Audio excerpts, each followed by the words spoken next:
Class 11 के सभी बच्चों का बहुत बहुत स्वागत है। आई होप आप लोग घर पे होंगे, सुरक्षित होंगे, बढ़िया मज़े कर रहे होंगे।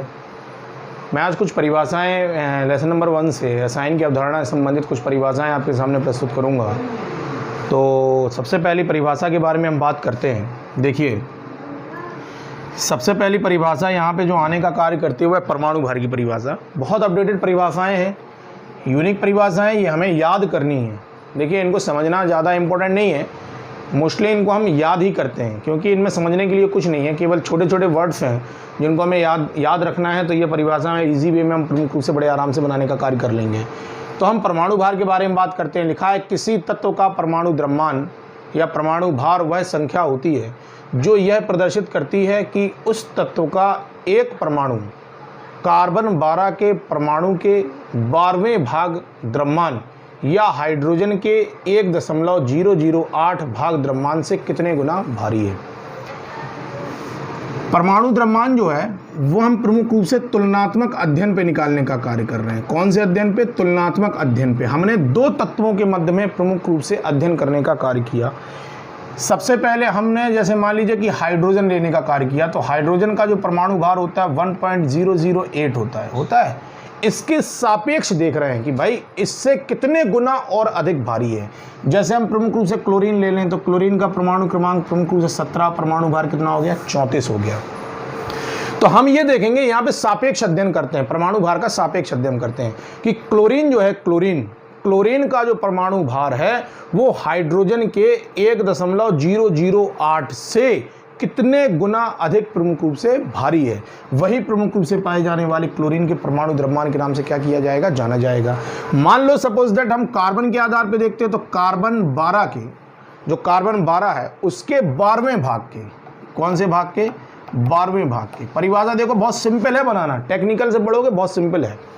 परमाणु भार की परिभाषा बनानी है तो किसी तत्व का परमाणु भार, किसी तत्व का परमाणु भार, उसमें उपस्थित जो पाया जाने वाला परमाणु भार है, किसी तत्व का परमाणु भार उस तत्व के एक परमाणु, किसी तत्व का परमाणु भार उस तत्व के एक परमाणु में उपस्थित द्रव्यमान का वह मान होता है जो यह बताता है कि वह हाइड्रोजन, अर्थात हाइड्रोजन के 1.008 भार से कितना अधिक भारी है या कार्बन 12 के 12वें भाग से कितने गुना अधिक भारी है। उसको हम उस तत्व के परमाणु भार के नाम से क्या करते हैं? जानते हैं। जैसे सपोज दैट हमने क्लोरीन ले लिया तो क्लोरीन प्रमुख रूप से हाइड्रोजन के 1.008 द्रव्यमान से कितने गुना अधिक भारी है या कार्बन 12 के 12वें भाग से कितने गुना अधिक भारी है। यही इस तत्व के प्रमुख रूप से परमाणु द्रव्यमान के नाम से क्या किया जाएगा? इसको जाना जाएगा। सूत्र दिया है, तत्व का परमाणु द्रव्यमान बराबर तत्व के एक परमाणु का द्रव्यमान बटे में कार्बन C12 के 1/12वें भाग का परमाणु का द्रव्यमान। ये प्रमुख रूप से इसके बारे में हम क्या करते हैं? लिखते हैं। परमाणु द्रव्यमान इकाई, ये अगली परिभाषा है। तो कार्बन 12 के परमाणु के द्रव्यमान के 12वें भाग को परमाणु द्रव्यमान इकाई कहते हैं। यानी कोई कार्बन 12 जो है हमारा, कार्बन 12 के परमाणु के द्रव्यमान का 12वां भाग, मतलब कार्बन 12 का जो प्रमुख रूप से पाया जाने वाला परमाणु भार है, इसका जो पाया जाने वाला प्रमुख रूप से 12वां भाग है। कार्बन 12 के परमाणु के द्रव्यमान का 12वां भाग जो होगा उसको हम प्रमुख रूप से परमाणु द्रव्यमान इकाई के नाम से क्या करते हैं? जानते हैं। परमाणु द्रव्यमान इकाई बराबर होता है 1/12, मतलब कार्बन 12 के 1/12वें भाग का मान और कार्बन 12 के परमाणु का द्रव्यमान।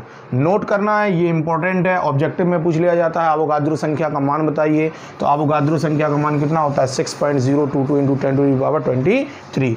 एक AMU ये भी पूछ लिया जाता है। AMU का मतलब क्या होता है? Atomic mass unit. इसको विशेष तौर पे याद रखना है। एक AMU या एटॉमिक मास यूनिट बराबर कितना होता है? 1.66 × 10⁻⁻24। ये प्रमुख रूप से ये दोनों मान बहुत इंपॉर्टेंट है, पूछ लिए जाते हैं, बहुविकल्प में आते हैं बेटा, इंपॉर्टेंट है, याद रखना है हमें।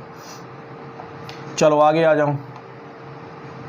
अगला है ग्राम परमाणु द्रव्यमान। ग्राम परमाणु द्रव्यमान के बारे में बात करते हैं तो किसी तत्व का ग्राम में वह द्रव्यमान जो उसके परमाणु द्रव्यमान के बराबर हो। किसी तत्व के, जैसे सपोज दैट हमने तत्व ले लिया X, तो X का किसमें भार? ग्राम में भार।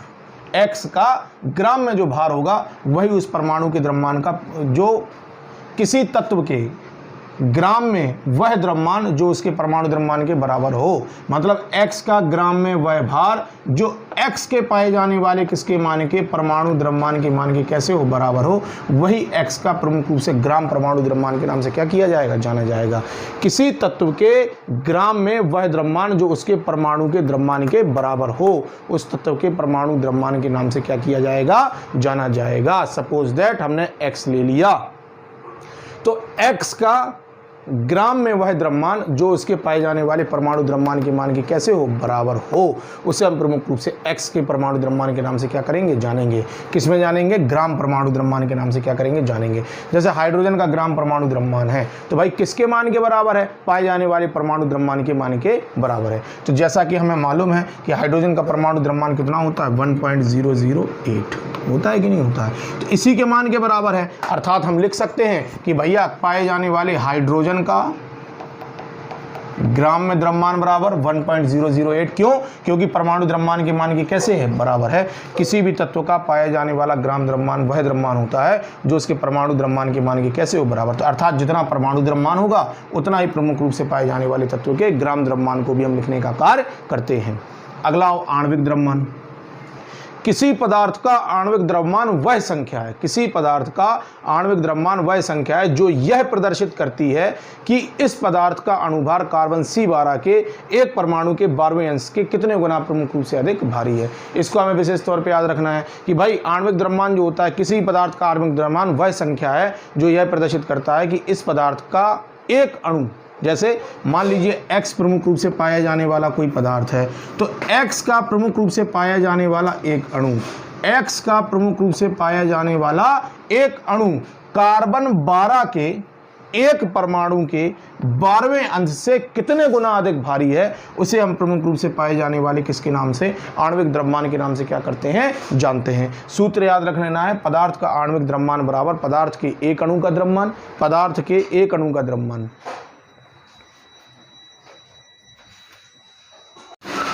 चलिए, तो यहाँ पे हम अगला देखेंगे आणविक द्रव्यमान के बाद जो हमारा अगला आया वो आया मोलर द्रव्यमान। क्या आया, मोलर द्रव्यमान के बारे में बात करते हैं।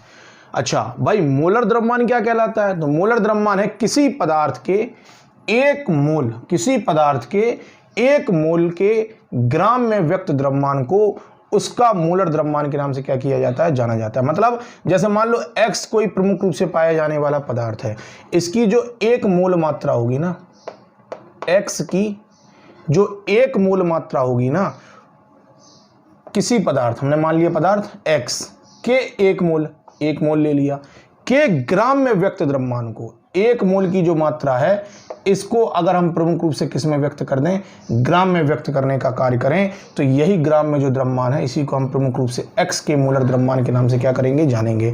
x का मोलर द्रव्यमान कैसे निकालेंगे, या मोलर द्रव्यमान कैसे निकाला जाता है, तो मोलर द्रव्यमान निकालने का मतलब होता है, मतलब कि पाए जाने वाले किसी पदार्थ के एक मोल में, x के एक मोल में पाए जाने वाले प्रमुख रूप से यदि x के एक मोल को हम किस में प्रदर्शित करने का कार्य करें, ग्राम में प्रमुख रूप से प्रदर्शित करने का कार्य करें, तो यह प्रमुख रूप से उसके मोलर द्रव्यमान के नाम से क्या किया जाएगा, जाना जाएगा। जैसे हमें जल का मोलर द्रव्यमान निकालना है कि भाई जल का मोलर द्रव्यमान प्रमुख रूप से कैसा होगा, कितना होगा, तो देखो, अच्छा देखो, जल का मोलर द्रव्यमान हम निकाल के आपको बता रहे हैं, है ना। तो हाइड्रोजन के ऊपर आ जाओ, आ गए। हाइड्रोजन का प्रमुख रूप से अप्रॉक्स में जो परमाणु द्रव्यमान लिया जाता है वो कितना लिया जाता है, एक, किसका, हाइड्रोजन का, ठीक है ना, H का, केवल H का, ठीक है, H बराबर 1।